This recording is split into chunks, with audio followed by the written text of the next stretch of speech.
Locked On Podcast Network presents Locked On Sports Today. Today, we begin examining which defending division champion needs to be worried the most in the NFL. And we start with the winner of the toughest division around, the Baltimore Ravens. Also, one of the newest New York Jets already wants out. What's going on in New York? And the Steelers don't need Brandon Aiyuk. I'm Peter Bukowski, starting your day with the can't-miss stories and biggest debates in sports. You're Locked On Sports Today. Searching all major sports. Found. Let's start with the biggest story. What? Me? Worry? We're doing a new series here on Locked On Sports Today this week on division winners who should be most concerned about their division crown. We start with the Baltimore Ravens in the AFC North, if for no other reason than we expect that division to be a bloodbath here at Locked On Sports Today HQ. Kevin Ostreicher from Locked On Ravens joins me now. And Kevin, the AFC North, usually a bloodbath. We know that this is going to be one of the toughest divisions in the entire league. But when you see the Ravens in the hierarchy, how do you see it as changing from what we saw last year, if at all?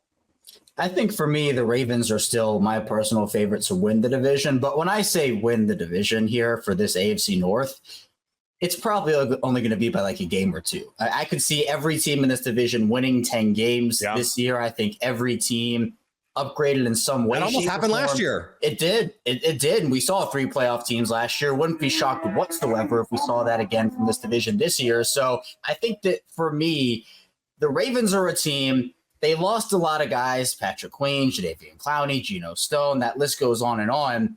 But they didn't lose their stars. They still have Lamar Jackson. They still have Kyle Hamilton, Roquan Smith. And while they're going to need a lot of young guys to step up this season, I think the big thing for me is in terms of a jump. I think we're going to see Cincinnati take the biggest jump this season because obviously getting Joe Burrow back is going to be a huge fortune to their team in general. But I would expect this still to be a battle between the Ravens and the Bengals for the division crown. I think Pittsburgh could make some noise as well, especially who knows what happens with Brandon Aiyuk at this point. But if they get him, maybe that could be a thing. And then for the Browns, it all kind of hinges on Deshaun Watson and if he can show anything like he was in Houston. But to me, I think Baltimore's still at the top of the list for me. Is there a team that would give you the most concern as like, hey, this is the team that I think, given what they have on the roster, they could, or with a trade to make, for example, no idea who that might be, that you think could challenge, that would you be most concerned about? Yeah, I think Cincinnati is going to end up being the one, but Pittsburgh in the Lamar Jackson era has historically given this team the most trouble. I believe in the last 8 games of Lamar Jackson's career, I think in general, actually, in the last 8 games, the Ravens are 1-7 against Pittsburgh. And that's tough because their defense, if you had to identify one team that's given Lamar Jackson the most trouble over the course of his career, it has been that Steelers team. Lamar's not played a full season of games against the Steelers ever in his career as a starter. He's missed one due to either the Ravens being too good and them resting Lamar in week 18, or obviously his injury situations over the past couple of years. But Pittsburgh, they needed something at quarterback, something better than Kenny Pickett, something better than Mitch Trubisky. And even though we know Russell Wilson, that failed in Denver, did not work, Justin Fields has work to do. I think that's a significant enough upgrade to where they don't need top 5 quarterback play with that defense. I think the wide receiver position there does concern me. No Brandon Aiyuk. If that does happen, it's George Pickens, and I think Van Jefferson is our number 2 receiver. So we've graduated here in Baltimore from, everybody saying, oh, the Ravens have the worst wide receiver core in the league. We're not there anymore here in Baltimore. I know it's still not the best, but to me, I think Pittsburgh is the team. That Ravens-Steelers rivalry, obviously Patrick Queen going from Baltimore to Pittsburgh. He's had a lot to say this offseason about the team, his fit, even the food in Baltimore. So he's playing that villain role. So I think that even though it will be between Baltimore and Cincinnati at the end of the day, I would not be shocked because those Mike Tomlin Steelers, they always find a way to be in a hunt that you never expect them to be in. Okay, you think the Ravens are still the favorites in the AFC North? I agree. Who is the X factor? Who is going to be the guy that allows them to separate and be the cream of this divisional crop? I think there are a lot of ways that the Ravens can reach their potential. And obviously the easy answer to this question is, it's Lamar Jackson, it's Kyle Hamilton, right? But I'm going to give you a name that I think he has to be utilized the right way to completely unlock this offense, and that is Isaiah Likely. I think for the Ravens, they have Mark Andrews. He is their guy. He's the top 3 tight end at the very minimum in this league. But when he has gone down these past 2 seasons, for the Ravens, Isaiah Likely has stepped in, and there's pretty much been no drop-off. I think he would start on probably 24, 25 of 32 teams here. He is already that good. And so the Ravens haven't had a ton of time to be able to put those guys on the field together because Andrews has been injured or Likely just hasn't had as big of a role. But this season, I think this is the graduating year for Isaiah Likely. This is the year where you can put him out wide, you can put him in the slot, you can put him in line, and he can do so much for your offense. And so as long as Andrews is there at the tight end position, you're going to be fine if you're the Ravens offense. But I think Likely can take them to another level, especially if you can use those guys on the field at the same time. So that's a huge X factor for me in year 2 of Todd Monken's offense. Stay up to date all year on the Baltimore Ravens by subscribing to Locked On Sports Today and Locked On Ravens on your favorite podcast app and on YouTube. Thanks for making Locked On Sports Today your first listen. Coming up, one of the newest Jets already wants out. Is there a big problem in the Big Apple? Before we answer that, the Vikings are being cautious with a possible injury to J.J. McCarthy. No football, no NBA, no problem with FanDuel, with baseball, the WNBA back soon. There's plenty to dive into over at FanDuel, America's #1 sports book. And this summer, FanDuel is hooking up all customers with a boost or a bonus daily. That's right, there's always something for everyone every day all summer long. The AFC North looks like a 2-horse race right now, at least according to FanDuel. The Ravens favored to repeat, but only just. Baltimore's odds to win the division plus 145. Right behind them, the Bengals plus 165. And the Browns and Steelers aren't too far behind them. Cleveland's odds plus 450. Okay, we're getting down there now. And Pittsburgh plus 750. I'll be honest, at those odds, if Pittsburgh wins 11 games or 10 games, would you be that surprised if they won 10 games? Plus 750? What are you waiting for? Head over to FanDuel.com and start making the most out of your summer. FanDuel, official sports betting partner of Major League Baseball. If you're catching this episode after hearing your favorite Locked On show, make sure to subscribe to Locked On Sports Today on YouTube or wherever you get your podcasts so you never miss an episode. Minnesota Vikings rookie quarterback J.J. McCarthy reported right knee soreness to medical officials Monday and will not participate in the team's night practice. This comes from Vikings coach Kevin O'Connell. This is an unsettling development if you're a Vikings fan after McCarthy had an encouraging preseason debut, completing 11 of 17 for $188 and 2 touchdowns against the Las Vegas Raiders. He did have an interception as well. O'Connell removed him late in the third quarter once he hit his scheduled play count of 30 snaps. O'Connell later referred to McCarthy's situation as some kind of routine soreness that a lot of guys after their first preseason game sometimes come in with, and it was something we wanted to be smart about. Boston Red Sox center fielder Jiren Duran has been suspended 2 games for yelling an anti-gay slur at a fan during Sunday's contest. In the 6th inning of the Red Sox loss to the Astros, Duran yelled at a heckler during his at-bat and used the slur. The 27-year-old Duran apologized in a statement Sunday night for using what he called a truly horrific word when responding to a fan. Before answering reporters' questions in the middle of the clubhouse Monday, Duran started by further apologizing to fans whom he said reached out to him and said they were disappointed in him. On the diamond, the Astros are on a roll. They begin a series with the Rays in Tampa Bay with a blowout win. This team is doing what they need to do. And I'm excited. I'm going to show some stuff about Caleb Ort later. We'll talk about that in the last segment. Everything that I see, I like what I'm seeing. I like men moving on base. I like even Jeremy Pena sliding into first now. Easy. Yeah, I got a little bit worried there. We got to but then again, you want these guys like all gas, no brakes right now because the Mariners continue to win. The Dodgers got an important series started with the Milwaukee Brewers. And as long as we're talking about getting started, let's get started here. The Dodgers beat the Brewers 5-2. And all in all, like when you look at everything that happened in this game, it's hard to think of how it could have gone. It's not hard to think of how, if everybody had gone 5 for 5 and the Brewers ended up forfeiting because the Dodgers were up 38-0, that would have been better. But we were talking about Mookie's return, there was a lot of talk about should he have done a rehab assignment, and I was just telling my son in the car. We drove home from California today. You can see if you're watching, I'm back in my office with my bobbleheads behind me instead of in my parents' dining room. And I was driving home with my sons, and we got home, 40 minutes after the game started. So I had the game on my phone, but just listening to it, obviously, because I was driving. But we were listening to the TV broadcast. And when Mookie came up to bat, we were actually turning onto our street when he came up for his second at bat. And my son was talking, or Steven and Oral talked about how Mookie hadn't taken a rehab assignment. And my 17-year-old says, "Oh yeah, I didn't even think about that. But yeah, it seems weird they didn't have a rehab assignment." And I told him, I said, "Yeah, I could see the case either way to make. He probably would have been better off taking a rehab assignment, but he's also probably better without a rehab assignment than the alternatives." And he did some sim games, all that stuff.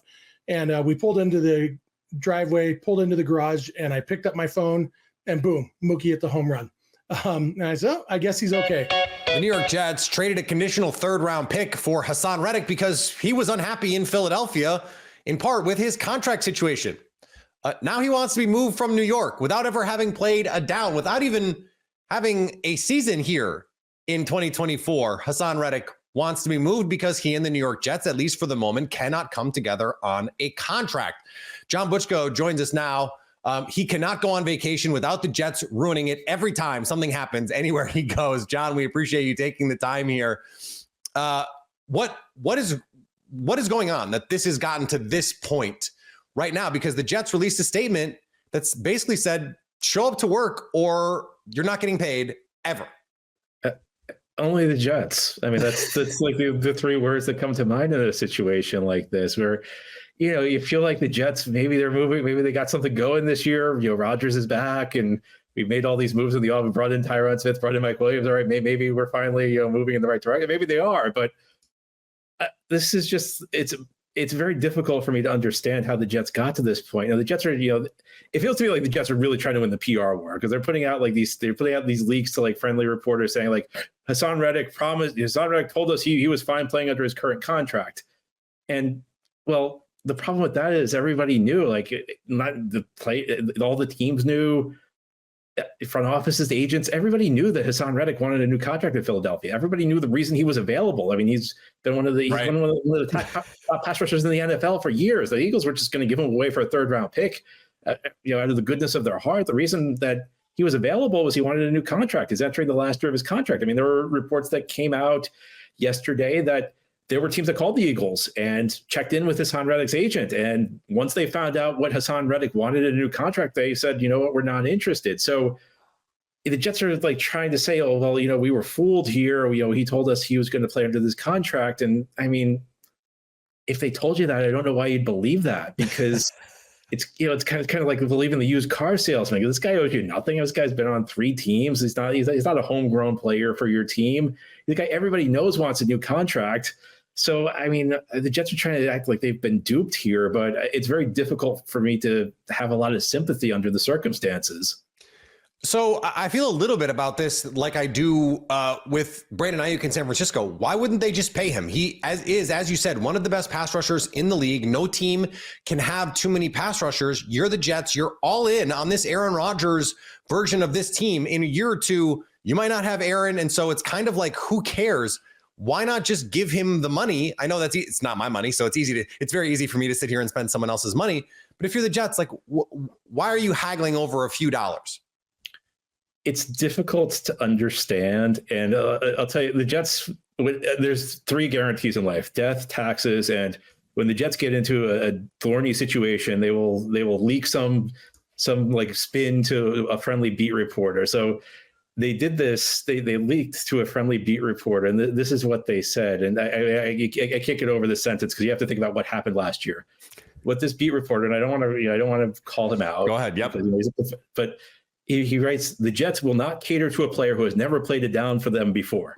Now, think about what happened last year. I mean, how can you make that statement with a straight face? Alan Lazard got paid. Randall Cobb showed up to town. Tim Boyle, Nathaniel Hackett. Let's see. How many ways is that statement totally wrong? And that's the thing, and look, you can make the argument, okay, Aaron Rodgers is a quarterback, but this is what they're feeding directly to the report. So I don't want to call it the report, because this is what the Jets are trying to spin. The Jets are trying to tell us, we will not cater to a player who's never played down for us before. Well, you did that. That's clearly not true.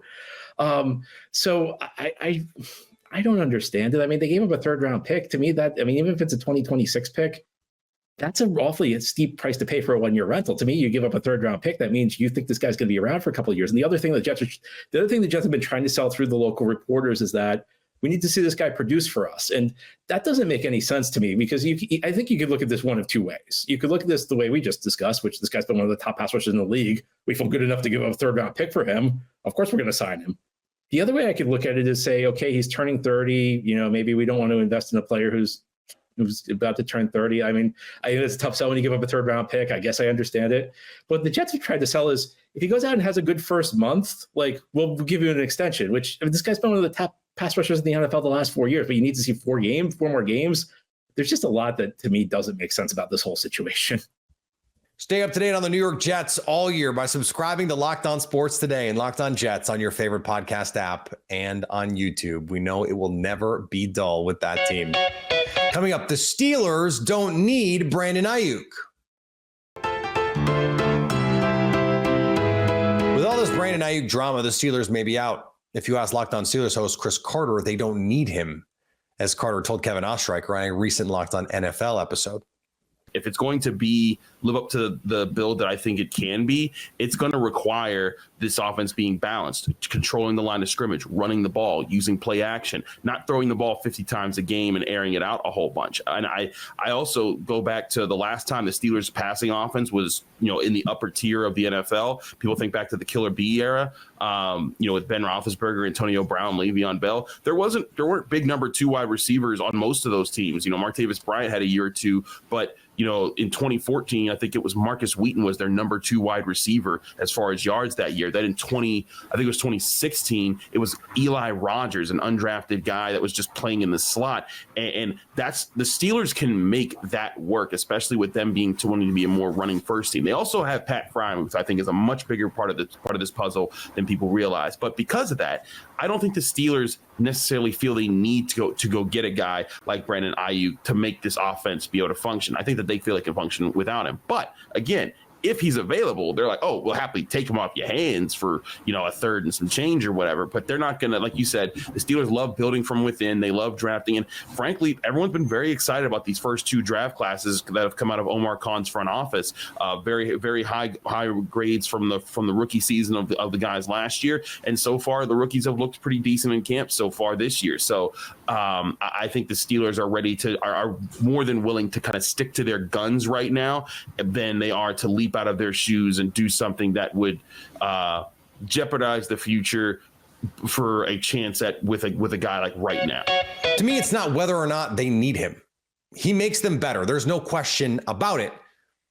But if you're going to trade for Brandon Aiyuk and you're going to give him a top of market contract and you're going to give up the requisite draft capital to get him, he better make you significantly better. He better be, if not the missing piece, something close to the missing piece that makes you a Super Bowl team. But with Russell Wilson and or Justin Fields at the quarterback position, the Pittsburgh Steelers are just not that, because the defense, unlike, the historical Steelers teams, they don't have the kind of defense that they can win with all by themselves. I don't know that anyone has a defense that makes that team capable of beating anybody. I don't know if that exists anymore. I don't know if it will ever exist again. So it's not so much that they don't need him to contend. They're not contenders without Brandon Aiyuk. They're just also not contenders with Brandon Aiyuk, which is why this whole thing has really not made sense from the get-go. Ironically, what makes the most sense is a team that's never really been in, and that's in Washington, where Aiyuk wants to play with his old Arizona State quarterback, Jaden Daniels. Washington has just apparently not been that interested in doing that. There are other teams where he could come in and be the missing piece to a Super Bowl run. The 49ers are one of them, which is probably why he ends up back. And finally, if you are an avid card collector, you may want to pay attention to some LeBron, Steph Curry, and Kevin Durant cards. Topps made a special card for the Olympic gold medalists that has all three of their signatures, but there's only one. The card will have the trio wearing their red, white, and blue uniforms and don their John Hancocks. Topps said the card will be sent to a customer at random who purchases the Stars base card from the company. I'll be right back. If you're catching this episode after hearing your favorite Locked On show, make sure to subscribe to Locked On Sports Today on YouTube or wherever you get your podcasts so you never miss an episode. Also, if you're a new subscriber to Locked On Sports Today, we're here for you with the biggest stories in sports every day. Coming up on the next Locked On Sports Today, are the Lions looking over their shoulders this season? So at least until tomorrow, stay locked on sports today.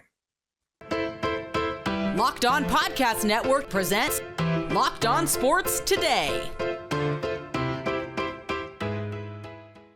For more episodes of Locked On Sports Today, go to our video on demand. Click on sports at the top of your screen. There, you'll find past episodes of Locked On Sports Today, plus other Locked On shows on demand.